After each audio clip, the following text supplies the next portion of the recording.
Good evening हमारे class 11 12 के प्यारे बच्चों। आज हम लोग चलेंगे जो आपकी सिंटैक्स की टॉपिक चल रही। आज हम लोग इसमें देखेंगे रूल्स ऑफ कंजक्शन में समुच्चय बोधक अव्यय के नियम। और ये प्यारे बच्चे आपकी कंजक्शन की तीसरी क्लास है और अंतिम क्लास है। कंजक्शन की आपकी तीसरी और अंतिम क्लास है। इसके साथ साथ ये आपकी सिंटैक्स की भी आपकी अंतिम क्लास है। आज आपका सिंटैक्स पूरी तरह से कंप्लीट हो जाएगा प्यारे बच्चे। और ये आपकी ग्रामर की क्लास नंबर 60 है, मीन 60वीं क्लास है ग्रामर की। अभी तक आपकी ग्रामर की 59 क्लास हो चुकी है, जिसमें हमने अभी तक आपका नरेशन करा चुके हैं, सिंथेसिस करा चुके हैं, ट्रांसफॉर्मेशन करा चुके हैं। आज आपका सिंटैक्स भी कंप्लीट हो जाएगा। तो यदि इसमें से आपका कुछ भी छूटा हो तो आप चैनल की प्लेलिस्ट में जाइए। प्लेलिस्ट में जाएंगे तो यदि आप क्लास 12th में होंगे तो आपकी अपनी प्लेलिस्ट बनी होगी, UP board class 12th English grammar new syllabus करके आपकी अपनी प्लेलिस्ट बनी होगी। उसमें सारी क्लासें एक शेड्यूल वाइज लगी हुई होंगी, तो जहां से भी आपका छूटा है आप वहां से देख करके पूरा कर सकते हैं। इसी तरह से यदि आप क्लास 11th में होंगे तो भी आपकी ग्रामर की 11th की अलग से प्लेलिस्ट बनी है। आप 11th के ग्रामर की प्लेलिस्ट में जाकर के जहां से भी आपका छूटा है आप वहां से देख करके पूरा कर सकते हैं। तो जल्दी से प्यारे बच्चे हम लोग आज की क्लास से कनेक्ट होते हैं। और आज की क्लास से कनेक्ट होने से पहले जो भी बच्चे चैनल पे पहली बार आए हैं, चैनल को सब्सक्राइब करेंगे, वीडियो को लाइक करेंगे और क्लास 11 12 के हर एक बच्चे तक वीडियो को शेयर और करेंगे प्यारे बच्चे, ये आपकी जिम्मेदारी है। ध्यान देना, हमने यहाँ पर लिखे हुए रूल नंबर फर्स्ट लिखे हुए हैं, इसको देखिए। और पिछले क्लास में हमने आपका रूल्स ऑफ कंजक्शन में 10 नियम बताए हुए थे। आज आपको 10 नियम और बताएंगे जिससे आपका ये रूल्स ऑफ कंजक्शन का सेक्शन आपका कंप्लीट हो जाए। टोटल आपके कितने नियम थे? 20 नियम थे। तो प्यारे बच्चे हम लोग यहाँ पर आज की क्लास का पहला नियम देखते हैं। यहाँ पर देखिए लिखे हुए हैं, रूल नंबर फर्स्ट देखिए क्या लिखे हुए हैं। लिस्ट, लिस्ट का अर्थ होता है कहीं ऐसा न हो कि। लिस्ट का क्या अर्थ होता है? कहीं ऐसा न हो कि। तो लिस्ट के साथ शुड आता है और नॉट का प्रयोग नहीं होता है। प्यारे बच्चे हमने सिंपल से लिखा हुआ है, लिस्ट आपका जो होता है इसके साथ हमेशा शुड का प्रयोग करेंगे। अगर आपके वाक्य में लिस्ट का प्रयोग हो गया है तो समझ लो कि आपको शुड का प्रयोग करने ही है और वहां पर नॉट का प्रयोग नहीं होगा। जैसे हमने यहाँ पर लिखे हुए इनकरेक्ट रूप में देखिए लिखे हुए हैं, वॉक स्लोली मींस धीमे धीमे चलो, लेस्ट कहीं ऐसा ना हो, यू मे नॉट फॉल आप गिर न जाओ, गिर नहीं जाओ, कहीं ऐसा ना हो कि आप गिर नहीं जाओ। पहली बात प्यारे बच्चे इसमें लिस्ट के साथ मे का प्रयोग किए हुए हैं, पहली गलती हो गई। और इसके साथ साथ नॉट का भी प्रयोग कर दिए हुए हैं। जो है मे का प्रयोग किए तो एक गलती आपको मिली गई। इसके साथ साथ आपको नॉट का भी प्रयोग मिला हुआ है, नॉट की भी गलती मिली हुई, मींस दो दो गलती है। एक तो लिस्ट अपने साथ शुड का प्रयोग लेगा, मे का प्रयोग नहीं लेगा। दूसरी बात ये निगेटिव नहीं बनाएगा, तो मींस यहां पर नॉट का प्रयोग नहीं हो जाएगा, नहीं होगा। तो क्या हो जाएगा? वॉक स्लोली लेस्ट यू मे की जगह क्या हो जाएगा? शुड हो जाएगा और नॉट हट जाएगा, डायरेक्ट आपका क्या हो जाएगा? फॉल हो जाएगा।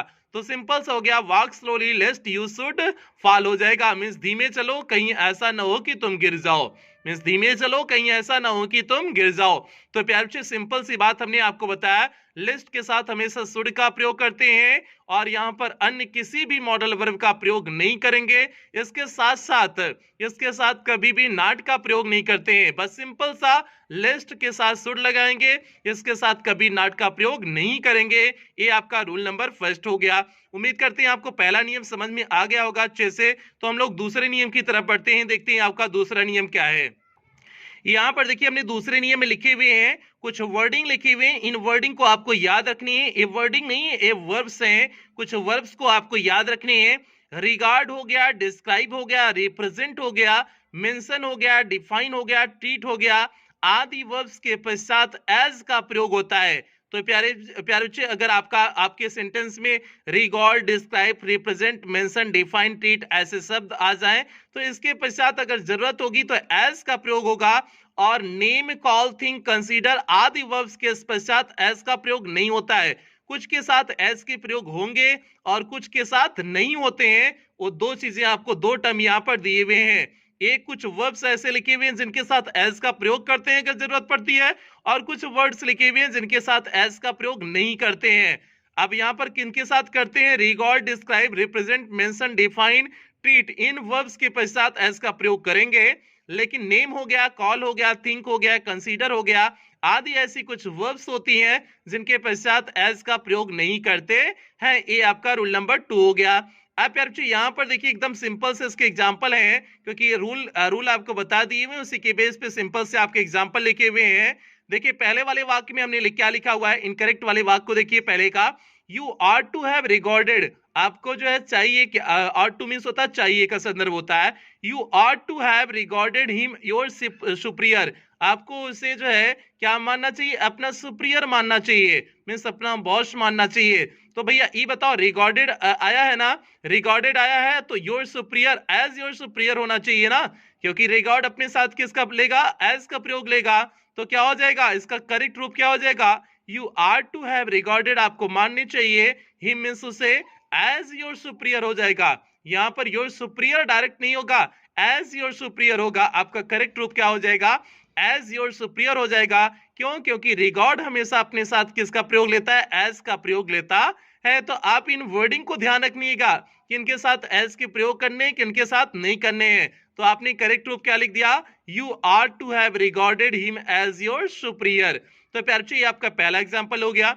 अब दूसरा एग्जांपल हमने लिखे हुए हैं यहाँ पर इनकरेक्ट वाला दूसरा एग्जांपल देखिए क्या लिखे हुए हैं, I think him as a silly fellow, मैं उसे समझता हूं, एज मीन्स कैसे, अ सिली फेलो एक मूर्ख व्यक्ति मैं इसे समझता हूं, एक मूर्ख साथी, एक मूर्ख व्यक्ति मैं इसे क्या करता हूं, समझता हूं। हालांकि भैया आजकल तो कोनो मूर्ख नहीं है, तो लेकिन यहाँ पर दिए हुए हैं तो मान लेते हैं कि भैया हम उसको मूर्ख समझते हैं। I think him as a silly fellow, मैं उसे मूर्ख व्यक्ति समझता हूं। अब यहाँ पर देखिए थिंक के साथ आपने किसका प्रयोग किया हुआ है, एज का प्रयोग किए हुए हैं। आपने थिंक के साथ किसका प्रयोग किए हुए हैं, एज का प्रयोग किए हुए हैं। जबकि ऊपर हमने रूल्स में बताया, आपको नियम में बताया कि थिंक कभी भी अपने साथ एज का प्रयोग नहीं लेता है। ऊपर में हमने सेकंड कंडीशन यही बताए हुए थे, थिंक अपने साथ कभी भी एज का प्रयोग नहीं लेगा। तो एज यहां से क्या हो जाएगा, रिमूव हो जाएगा, हट जाएगा।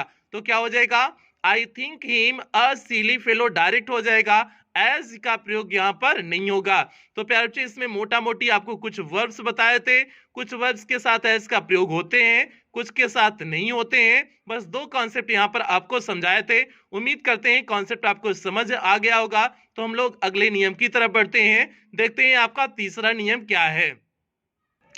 तीसरा नियम देखिए यहाँ पर लिखी हुई, तीसरा नियम क्या है, एज इफ तथा as though, means as if और एज दाऊ दोनों का अर्थ है मानो, मीन्स एज इफ का भी अर्थ होता है मानो, एज दाऊ का भी अर्थ होता है मानो।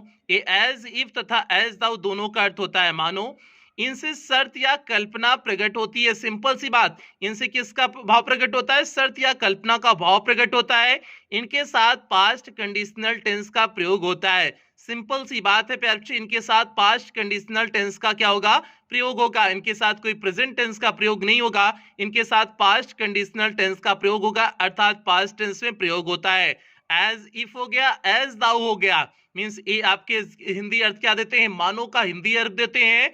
और इसके साथ साथ जो है ये पास्ट कंडीशनल टेंस को दिखाते हैं। अब कैसे पास्ट कंडीशनल टेंस दिखाएंगे, जल्दी से हम लोग एग्जाम्पल की तरफ बढ़ेंगे, तब आपको पता चलेगा भैया कि पास्ट कंडीशनल टेंस को कैसे दिखा रहा है। तो देखिए हमने इनकरेक्ट रूप में लिखे हुए हैं, ही टॉक्स एज इफ, वह बतियाता है मानो कि ही इज मैड, कि वह पागल हो गया है। अब वो ऐसा बतियाता है कि मानो कि वह पागल हो गया है। तो भैया ये बताओ, एज इफ के बाद हमने किसका प्रयोग किए हुए हैं, ही इज मैड, इज का प्रयोग किए ना। इज किस टेंस में है, ये तो प्रेजेंट टेंस में है। जबकि ऊपर हमने नियमों आपको बताया कि भैया प्रेजेंट टेंस का प्रयोग नहीं करना, आपको पास्ट टेंस का प्रयोग करना है। ऊपर अभी हमने नियमों बताया पास्ट टेंस, और नियमों नीचे ऊपर एग्जांपल वाला लिख दे रहे हैं प्रेजेंट टेंस का। तो बताओ ये गलत बात है ना, तो गलत बात है तो हम इसे सही करेंगे, तो सही कैसे हो जाएगा, he talks as if he were mad हो जाएगा।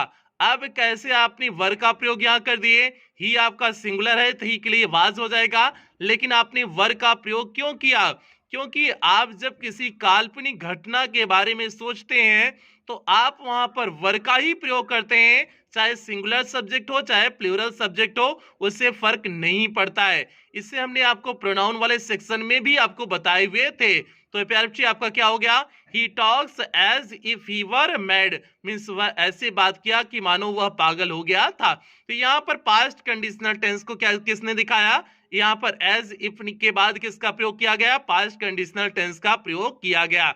तो सिंपल सी बात हो गया, एज इफ और एज दाउ दोनों का अर्थ होता है मानो, और यह जो है इनसे शर्त या कल्पना प्रकट होता है। जाहिर सी बात है, शर्त या कल्पना प्रकट होती है, और इनके साथ पास्ट कंडीशनल टेंस क्या किया हुआ होता है, जुड़ा हुआ होता है। ये आपका प्यारे बच्चे आपका रूल नंबर 3 हो गया, मीन्स तीसरा नियम हो गया। अब हम लोग चौथे नियम की तरफ बढ़ेंगे, देखते हैं आपका चौथा नियम क्या है। एकदम ध्यान से सारे रूल्स समझते चलिए, कोई टफ नियम नहीं है, सारे एकदम सिंपल रूल्स हैं, बस आपको ध्यान से सुनने हैं। पहला चौथा नियम देखिए यहाँ पर लिखे हुए हैं, सपोज और इफ का साथ साथ प्रयोग नहीं होता है। प्यारे बच्चे कभी भी सपोज के बाद इफ का प्रयोग नहीं होगा, दोनों का साथ साथ प्रयोग तो कभी नहीं होगा। जैसे सांप और नेवला वाली दुश्मनी होती है ना, तो ऐसे जो है सपोज और इफ वाली दुश्मनी होती है, बहुत भयंकर दुश्मनी होती है। तो भैया सपोज और इफ जो है दोनों एक साथ नहीं रह सकते हैं। जैसे सपोज इफ, मानो कि यदि the principal comes, means principal आते हैं, यू विल बी फाइंड, आपको क्या कर दिया जाएगा, फाइंड कर दिया जाएगा। अब पहले वाले इनकरेक्ट वाक्य में आपने देखा सपोज के तुरंत बाद किसका प्रयोग हुआ है, इफ का प्रयोग हुआ है, जो पूरी तरह से निराधार है, पूरी तरह से गलत है। तो हम यहाँ पर एक को रिमूव कर देंगे। इफ को अगर हम रिमूव करते हैं, जैसे क्या हो जाएगा, supposing the principal comes you will be find. तो सिंपल से हमने कह दिया supposing the principal comes you will be find. तो आपकी बात थी कि सपोज और इफ प्रीपोजिशन का इफ का प्रयोग जो है आप कभी भी साथ नहीं करोगे। ये आपका हो गया रूल नंबर 4, सिंपल सा, सपोज और इफ का प्रयोग कभी भी साथ नहीं करते हैं। तो ऊपर वाले में हमने इनकरेक्ट लिख करके साथ लिख करके दिखा दिया, नीचे वाले में आपको करेक्ट लिख करके भी हमने आपको दिखा दिए। अब उम्मीद करते हैं आप समझ गए होंगे कि किनके साथ प्रयोग करेंगे, नहीं करेंगे, क्या होता है क्या नहीं होता है। आगे हम लोग बढ़ते हैं, पांचवें नियम की तरफ बढ़ते हैं, देखते हैं आपका पांचवा नियम है क्या। यहाँ पर देखिए लिखे हुए पांचवा नियम लिखे हुए, रूल नंबर 5 लिखे हुए हैं, एज के पश्चात सो का प्रयोग नहीं होता है, केवल कामा लगाया जाता है। तो प्यारे बच्चे अगर आपका एज दिया हुआ है तो एज के पश्चात सो का प्रयोग नहीं होगा, केवल कामा लगा करके क्या कर दिया जाता है, काम चला लिया जाता है। जैसे as I am not feeling well, जैसा कि हमें जो है अच्छा महसूस नहीं हो रहा है, कामा भी यहाँ लगाएंगे, जो सो हमने लगाया हुआ है यहाँ कामा लगाएंगे। I shall not able to attend college, इसलिए मैं कॉलेज को अटेंड नहीं कर पाऊंगा। तो प्यारे बच्चे आपने यहाँ पर सो का प्रयोग किए हुए ना, इसलिए के संदर्भ में आपने सो का प्रयोग किए हुए ना, जो पूरी तरह से निराधार है, पूरी तरह से गलत है। क्यों? क्योंकि एज के पश्चात कभी भी सो का प्रयोग नहीं करते हैं। तो क्या हो जाएगा, इसका करेक्ट रूप क्या हो जाएगा, as I am not feeling well. अब उसके बाद कामा लगाओगे, I shall not be able to attend the college, simple सा हो गया, as I am not feeling well I shall not be able to attend college. तो प्यारे बच्चे यहाँ पर आपने क्या किया, एज के पश्चात सो का प्रयोग नहीं होता है, केवल कामा लगाया जाता है। ये आपका रूल नंबर 5 हो गया, सिंपल सा आपका रूल नंबर 5 था कि एज के पश्चात सो का प्रयोग नहीं होगा, केवल कामा लगा करके क्या करते हैं, काम चला देते हैं। अब यहाँ पर देखिए एक नोट का पॉइंट हमने लिखे हुए हैं, इस नोट के पॉइंट को ध्यान से समझने की कोशिश करिएगा। क्या लिखे हुए हैं, एज के पश्चात सो का प्रयोग केवल जोर डालने के लिए किया जाता है। अगर सो का प्रयोग किया भी गया तो केवल जोर डालने के लिए सो का प्रयोग किया जाता है। जैसे एज यू सो, जैसे बोगे, सो शैल यू रीप, वैसे क्या करोगे, रीप मीन्स काटोगे भी, जैसे बोगे वैसे काटोगे। तो भैया इसीलिए कहते हैं किसी को अगर बिगाड़ोगे तो एक दिन तुम्हारे मुड़वा पे वही चढ़ के जो है तांडव मचाएगा। तो इसलिए किसी के भी बिगाड़ना नहीं है, चाहे कोई भी हो, अगर बिगाड़े तो समझ लो तुम्हारे ऊपर तांडव करने वाला है। तो वही बात है, एज यू सो। अब यहाँ पर बात को दबाव देकर के कहा गया ना, एज यू सो, जैसा तुम बोगे, सो शैल यू रीप, वैसा तुम क्या करोगे, काटोगे भी। तो सिंपल से प्यारे बच्चे ये आपका एग्जाम्पल हो गया। और इसमें सो का प्रयोग किए क्योंकि हमें क्या करना था, वाक्य पे दबाव डालना था, शब्दों पे दबाव डालने थे, इसलिए हमने जो है क्या किए हुए हैं, यहाँ पर सो का प्रयोग किए हुए हैं। ये प्यारे बच्चे आपका रूल नंबर 5 हो गया। उम्मीद करते हैं पांचवा नियम आपको अच्छे से समझ में आया होगा। तो हम लोग छठे नियम की तरफ बढ़ते हैं, और छठे नियम की तरफ बढ़ने से पहले जो भी बच्चे चैनल पे पहली बार आए हैं, चैनल को सब्सक्राइब कर लेंगे, वीडियो को लाइक कर देंगे, और ये आपकी जिम्मेदारी है क्लास 11-12 की हर एक के बच्चों तक वीडियो को पहुंचाना। खास करके ग्रामीण क्षेत्र के उन बच्चों तक वीडियो को पहुंचाओगे जिन बच्चों की इसकी अत्यधिक आवश्यकता है। अब हम लोग आगे बढ़ते हैं छठे नियम की तरफ। हम लोग आगे देखते हैं आपका छठा नियम है क्या। छठा नियम देखिए यहाँ पर लिखे हुए हैं, रूल नंबर 6 लिखे हुए हैं, जहां इफ वेन वेदर दाऊ का प्रयोग हो वहां दैट का प्रयोग नहीं करना चाहिए। प्यारे बच्चों हमने सिंपल से इसमें लिखे हुए हैं, जहां भी इफ का प्रयोग हो, व्हेन का प्रयोग हो, वेदर का प्रयोग हो, दाऊ का प्रयोग हो, वहां पर कभी भी दैट का प्रयोग नहीं करना चाहिए। जैसे I asked Mohan that he would go with me, यहां पर दैट का प्रयोग नहीं होगा, यहां पर प्रयोग किसका होगा? इफ का प्रयोग होगा। I asked Mohan if he would go with me. तो सिंपल सी बात है, अगर जो है जहां इफ की जरूरत है, व्हेन की जरूरत है, वेदर की जरूरत है, दाऊ की जरूरत है, वहां पर दैट का प्रयोग नहीं कर सकते हैं। ये आपका सिंपल सा कॉन्सेप्ट हो गया, इसमें ज्यादा आपको समझाने की जरूरत नहीं थी। अब आगे बढ़ते हैं प्यारे बच्चे, आपका रूल नंबर 7 में बढ़ते हैं। देखते हैं 7वां नियम क्या है, इंपॉर्टेंट नियम है। 7वां नियम हमने लिखे हुए हैं, व्हेन और इफ के पश्चात देन का प्रयोग नहीं होता है। प्यारे बच्चे इस बात को समझना, व्हेन और इफ के पश्चात देन का प्रयोग नहीं होता है। देन के स्थान पर केवल कामा लगा देते हैं। तो देन के स्थान पे केवल आपको क्या लगाने हैं? कामा लगाने हैं। आपको देन के प्रयोग नहीं करने हैं। किसके बाद? व्हेन और इफ के पश्चात। तो व्हेन और इफ के पश्चात देन का प्रयोग नहीं करना है और देन के स्थान पे केवल क्या कर देने हैं? कामा लगा देने हैं। ये आपका रूल नंबर 7 कहता है। अब जैसे हमने लिखा, इफ आई गो देयर, यदि मैं वहां जाता, then I will call you, तब मैं तुम्हें क्या करता? पुकारता, बुलाता। तो प्यारे बच्चों यहाँ पर देन का प्रयोग नहीं करने, इफ आया हुआ है, शुरुआत में इफ आया हुआ है, तो आपको यहाँ देन नहीं लगाने हैं, आपको केवल कामा लगा करके पूरा वाक्य लिख देने हैं, आपका सही हो जाएगा। तो इसका करेक्ट रूप क्या हो जाएगा? If I go there comma I will call you, ये आपका सिंपल सही रूप हो जाएगा। तो यही तो हमने आपको बताया, व्हेन और इफ के पश्चात देन का प्रयोग नहीं होता है, देन के स्थान पर केवल कामा लगाया जाता है। ये आपका ए हो गया। अब इसमें एक अपवाद भी है, अब उस अपवाद की तरफ हम लोग बढ़ते हैं। इसके नोट के पॉइंट, अपवाद नहीं कहेंगे, नोट का पॉइंट समझ लो, नोट के पॉइंट की तरफ आगे बढ़ते हैं। यहां पर देखिए आपका नोट के पॉइंट में क्या लिखे हुए हैं, सबऑर्डिनेट तथा प्रिंसिपल क्लास दोनों में विल या सेल का प्रयोग नहीं होता है। मीन्स आपका सबऑर्डिनेट क्लास हो गया या फिर प्रिंसिपल क्लास हो गया, दोनों में विल या सेल का प्रयोग नहीं होता है। केवल प्रिंसिपल क्लास में ही विल या सेल लगाया जाता है। प्रिंसिपल क्लास मीन्स मुख्य क्रिया, केवल मुख्य क्रिया में ही जो है किसका प्रयोग किया जाता है? सेल या विल का प्रयोग किया जाता है। इस बात को ध्यान देना। जैसे व्हेन यू विल कम, जब तुम आओगे, ये क्या हो गया? आपका सबऑर्डिनेट क्लास हो गया। व्हेन यू विल कम, जब आप आओगे, क्या हो गया? सबऑर्डिनेट क्लास हो गया। आई शैल गो देयर, मैं वहां जाऊंगा, तो आई शैल गो देयर आपका क्या हो जाएगा? प्रिंसिपल क्लास हो जाएगा। तो यहां पर प्रिंसिपल क्लास और इसके बीच में आपको कुछ भी इंटरफियर नहीं करने हैं, केवल आप कामा लगा करके काम चला लोगे। तो क्या हो गया?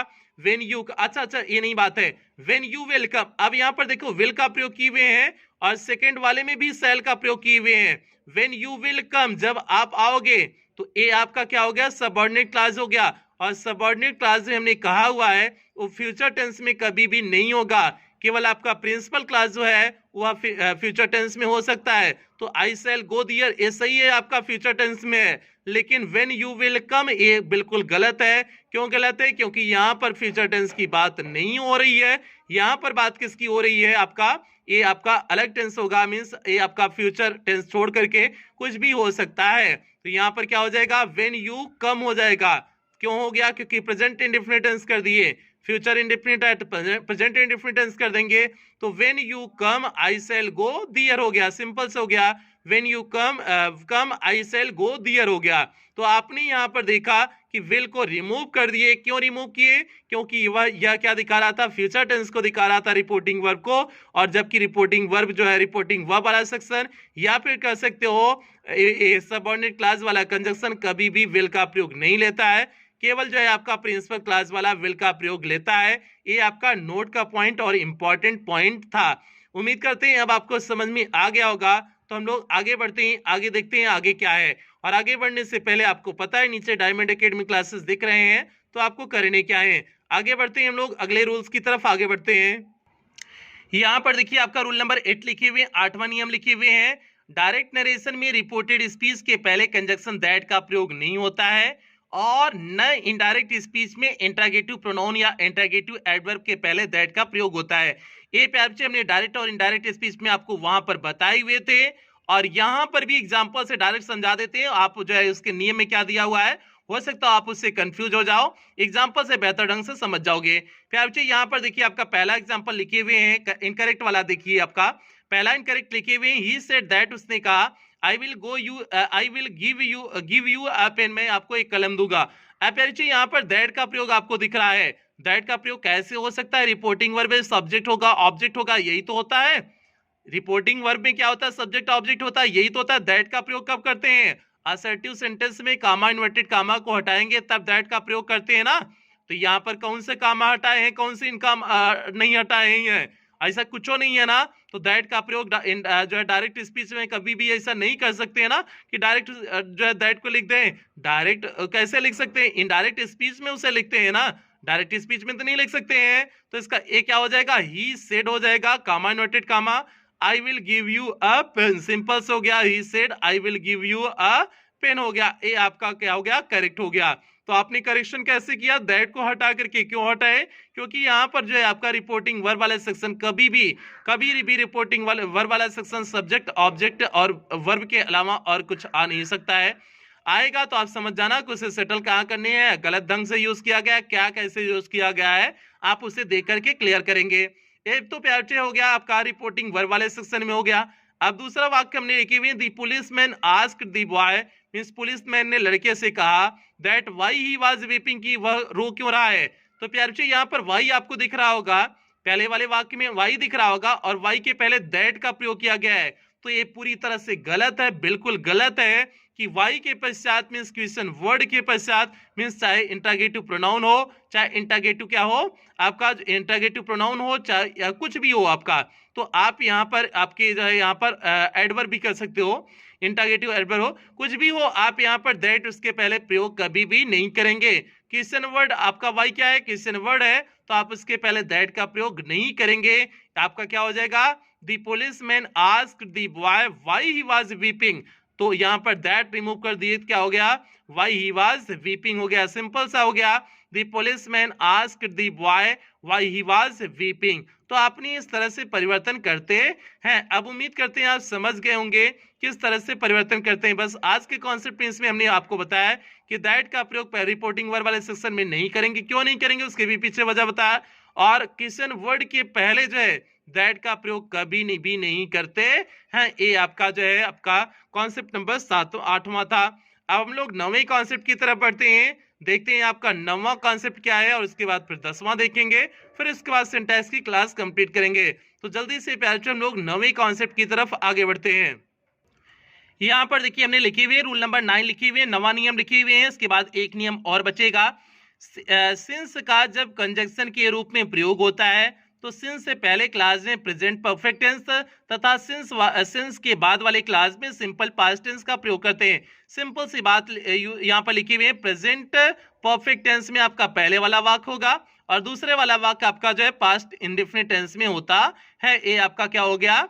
अगर सिंस का प्रयोग जब कंजक्शन के रूप में हुआ हो तो यही इस तरह से इसका प्रयोग करते हैं। सिंस से पहले वाले क्लास में आपका प्रेजेंट परफेक्ट टेंस और बाद वाले क्लास में आपका क्या करना है? सिंपल पास्ट टेंस का प्रयोग करने हैं। आप देखिए यहाँ पर एग्जांपल हमने लिखे हुए, एग्जांपल को ध्यान से समझिए। 5 ईयर पास्ड मींस 5 वर्ष गुजर गए। आप देखिए ए तो आपका पहला वाक्य हो गया, ए आपका पहली बार गलत दे दिया कि 5 ईयर्स पास्ड, ए आपका पास्ट इंडेफिनिट टेंस हो गया, जबकि होना चाहिए पास्ट परफेक्ट टेंस होना चाहिए। माई कजिन हैज डाइड, यहाँ तो पास्ट परफेक्ट टेंस दे दिया, उल्टा दे दिया। तो पैरेंट इसमें क्या हो जाएगा? 5 ईयर्स हैव पास्ड, है पास्ट हो जाएगा, उसके बाद सिंस लगाएंगे, सिंस माई कजिन डाइड हो जाएगा। सिंपल सी बात है। इधर देखो परफेक्ट टेंस हो गया, पास्ट परफेक्ट टेंस हो गया, प्रेजेंट परफेक्ट टेंस इधर देखो हो गया, और इधर आपका पास्ट इंडेफिनिट टेंस हो गया, डाई का सेकंड फॉर्म डाइड हो गया, तो ये आपका पास्ट इंडेफिनिट टेंस हो गया। तो सिंपल सी बात है, एक आपका पास्ट परफेक्ट रहेगा, बाकी दूसरा आपका क्या हो जाएगा? जो भी आपका रहेगा पास्ट इंडेफिनिट टेंस आपका वो रहेगा। तो सिंपल से ये आपकी बात हो गई। सिंस का प्रयोग जब कंजक्शन के रूप में हो तो सिंस से पहले वाले क्लास में प्रेजेंट परफेक्ट टेंस तथा सिंस के बाद वाले क्लास में क्या रखते हैं? सिंपल पास्ट टेंस का प्रयोग करते हैं। ये आपका क्या हो गया? रूल नंबर 9 हो गया। उम्मीद करते हैं आपको 9वां नियम समझ में आया होगा। कुछ नहीं इसमें है, बस पहले वाले वाक्य में पास्ट परफेक्ट टेंस, बाद वाले वाक्य में क्या करेंगे? पास्ट इंडेफिनिट टेंस का प्रयोग कर देते हैं। ये प्यार से आपकी 9वां नियम हो गया। अब हम लोग अंतिम नियम की तरफ बढ़ते हैं, और अंतिम नियम की तरफ बढ़ने से पहले जो भी बच्चे चैनल पे पहली बार आए होंगे चैनल को सब्सक्राइब करिएगा, वीडियो को लाइक करिएगा। आगे चलते हम लोग लास्ट नियम की तरफ बढ़ते हैं। आज की क्लास का और सिंटैक्स क्लास के आपके अंतिम नियम की तरफ हम लोग आगे बढ़ते हैं। यहाँ पर देखिए प्यारे बच्चे आपका रूल नंबर 10 लिखी हुई है, 10वें नियम को लिखे हुए हैं। 10वां नियम देखिए क्या लिखे हुए हैं, बिकॉज का प्रयोग। अब आपको बताते हैं बिकॉज के प्रयोग कब करने होते हैं, एज या सिंस के प्रयोग कब करने होते हैं। अब हम आपको बताते हैं यहाँ पर। तो बिकॉज का प्रयोग देखिए आपको हेडिंग बना के लिखे हुए हैं 10वें नियम में। तो इसमें लिखी हुई बिकॉज कारण बताता है।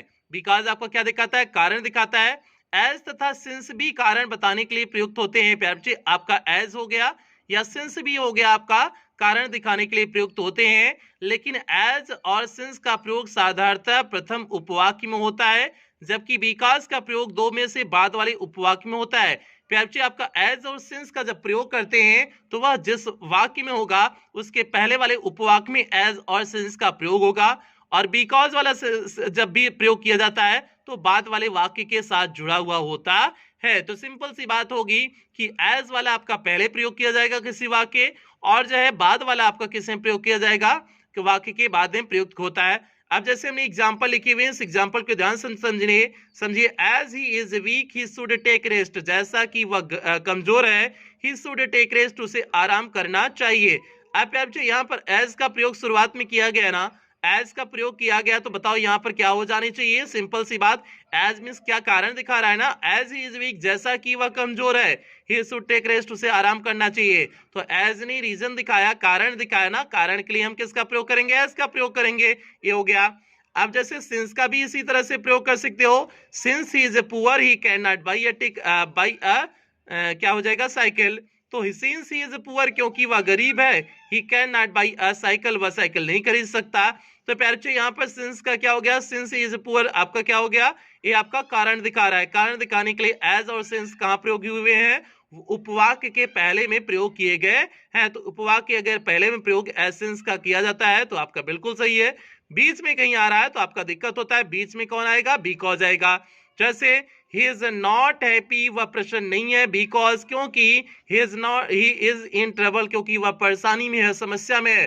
तो यहां पर आपने देखा बिकॉज का प्रयोग सेकंड वाले उपवाक्य के साथ हुआ है, प्रथम वाले उपवाक्य के साथ नहीं हुआ है, सेकंड वाले उपवाक्य के साथ आपका बिकॉज का प्रयोग हुआ है। तो आपने देखा यहाँ पर एज सिंस वाक्य प्रारंभ में प्रथम उपवाक्य में एज सिंस का प्रयोग करते हैं, और दूसरे वाले उपवाक्य में जो है क्या करते हैं, कामा लगा करके लिख देंगे। नहीं तो अगर बिकॉज लगा रहे हैं तो आप डायरेक्ट बिकॉज करके क्या कर सकते हैं, जोड़ सकते हैं। तो ये प्यारे बच्चे आपके 10 नियम थे। सभी 10 नियम को हमने एक एक करके अच्छे से कॉन्सेप्ट क्लियर कर दिया। उम्मीद करते हैं आपको समझ में आया होगा, कहीं कोई दिक्कत नहीं हुई होगी। आगे एक छोटा सा टर्म बचा हुआ है, उसे भी जल्दी से देख लेते हैं। यहाँ पर देखिए लिखे हुए conjunctions used in pairs, means कुछ कंजंक्शन आपके कहाँ किस में प्रयोग किए जाते हैं, जोड़े में प्रयोग किए जाते हैं। जैसे हो गया आइदर आर हो गया, नाइदर नार हो गया, सच एज हो गया, हार्डली वेन हो गया, स्कार्सली वेन हो गया, बोथ एंड हो गया, दाउ एट हो गया, नो सूनर देन हो गया, so plus adjective plus as हो गया, so plus adverb plus that हो गया। तो ये आपके कुछ कंजंक्शन ऐसे होते हैं जो हमेशा किसमें प्रयुक्त होते हैं, जोड़े में ही प्रयुक्त होते हैं। आपको इन कंजंक्शन को दिमाग में कंठस्थ कर लेने हैं। तो प्यारे आज ही आपकी जो है कंजंक्शन कंप्लीट हुआ, इसके साथ साथ आपका सिंटैक्स भी बहुत लंबे समय से जो चल रहा था वो भी कंप्लीट हो गया।